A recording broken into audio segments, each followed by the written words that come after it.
రాజన్న సిరిసిల్ల జిల్లా కోనరావుపేట మండలం సుద్దాలలో కామ్రేడ్ కాశమణి మొండయ్య యాదవ్ విగ్రహాన్ని కుటుంబ సభ్యులు గురువారం ఆవిష్కరించారు. సుద్దాల ముద్దుబిడ్డగా కామ్రేడ్ కాశమణి మొండయ్య యాదవ్ ఎన్నో పోరాటాలు చేసి జనశక్తి పార్టీలో పనిచేశారని, అనంతరం జనావాసంలో కలిసి అనేక సేవా కార్యక్రమాలు చేశారని కుటుంబ సభ్యులు గుర్తు చేసుకున్నారు.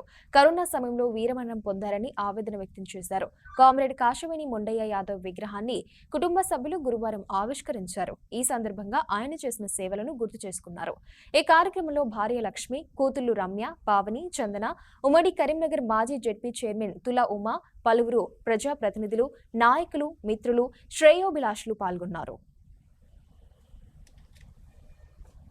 చేసుకోవడం జరిగింది. ఈ విగ్రహ విషయంలో అసలు లేనే లేదు. అన్నదమ్ముడు ఉంటే బాగుండు అన్న లోటు లేకుండా మమ్మల్ని పెంచిండు. నాకు పెళ్లి చేసినందుకు నేను ఒక మంచి ఇంటిని పడ్డా, కానీ మా చెల్లెలు ఇద్దరు కూడా అట్లాంటి ఫ్యామిలీ దొరకాలి. ఉన్నోళ్ళందరూ కూడా మాకు ఎప్పుడు సపోర్ట్గా ఉండాలి.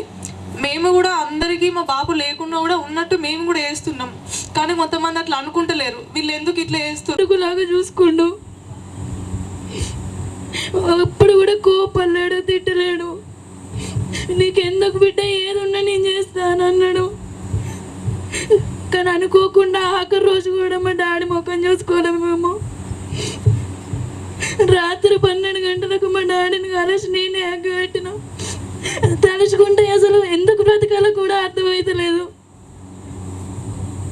ఇన్ని రోజులు అనుకున్న అమ్మ నాన్న లేని పిల్లలు ఎట్లుంటారని, మా డాడీ లేకపోతే లోటు నాకు అర్థమవుతుంది. కానీ ఏ సమయం వచ్చినా, ఎంత అర్ధరాత్రి అయినా, ఎవరికి ఫోన్ చేసినా కానీ వదినే అనుకుంటా మా అమ్మను చాలా మర్యాదకంగా ఏ అవసరం వచ్చినా మేము ఉన్నాం వదినే అని వెన్నంటే ఉన్నారు మా సుద్దాల గ్రామ ప్రజలు, మా డాడీ ఫ్రెండ్స్ అందరూ. అసలు ఇట్లా అవుతుందని అనుకోలే, మేము కళలో కూడా అనుకోలే.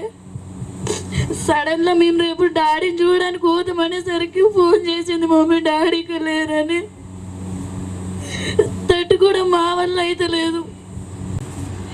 ఎప్పుడు కూడా మమ్మల్ని వదిలిపెట్టి మొండన్నతోని గత 20 సంవత్సరాలుగా మాకు అత్యంత సన్నిహితం, అత్యంత బంధుత్వం. వారితోని చాలా ప్రయాణం మేము చేసినాం.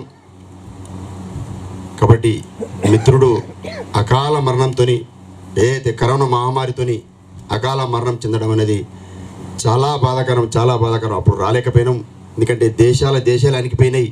అటువంటి పరిస్థితి లోపల మరి మొండన్న మరణించడం అనేది చాలా బాధ కలిగించింది. కొంచెం లేట్గా తెలిసింది మాకు, అయినా రాలేని పరిస్థితి. అప్పుడు ఉన్న పరిస్థితులు అందరికి గుర్తు. మరి ఈనాడు స్మారక విగ్రహం మరి ఏర్పరుస్తున్నాం అనేటువంటి ఆలోచనతో ఈరోజు ప్రొద్దున సుమారు 7:30 గంటల టైంలో మరి మిత్రుడు మార్కెట్ కమిటీ చైర్మన్ కచకాల ఎల్లన్న గారు మరి ఫోన్ చేయడం జరిగింది. అన్న మరి 7:30 ఇట్లా వదినమ్మ ఫోన్ చేసి మరి అంజనన్ ఎంపీపీ గారు, నేను గంగమలయ్య సర్పంచ్ గారిని, మరి వారిద్దరు తనకు బాగా సన్నిహితులు, మరి వాళ్ళు రావాల్సిందే అని చెప్పేసి తను చెప్పగానే నేను వేరే ప్రయాణం చేయడానికి ప్రయత్నం చేస్తున్నప్పటికీ అందుబాటులో లేను. అయినప్పటికీ నా ప్రయాణం క్యాన్సిల్ చేసుకుని మరి తిరిగి ఇంటికి వచ్చి మళ్ళీ నేను అన్న వస్తున్నా 11 వరకు వస్తా అంటే, అన్న 11 అంటే లేట్ అవుతుంది, అట్లా కాదంటే మరి 10 వరకు వస్తా పోనీ అని చెప్పి మళ్ళీ నేను 10 వరకే మరి ఇంటికి పోయి తయారై మరి 10 వరకు ఇక్కడ చేరడం జరిగింది. కాబట్టి అట్లా మొండన్నతోని చాలా కాలంగా మాకు ప్రయాణం జరిగింది. చాలా ధైర్యవంతుడు, చాలా బుద్ధిమంతుడు.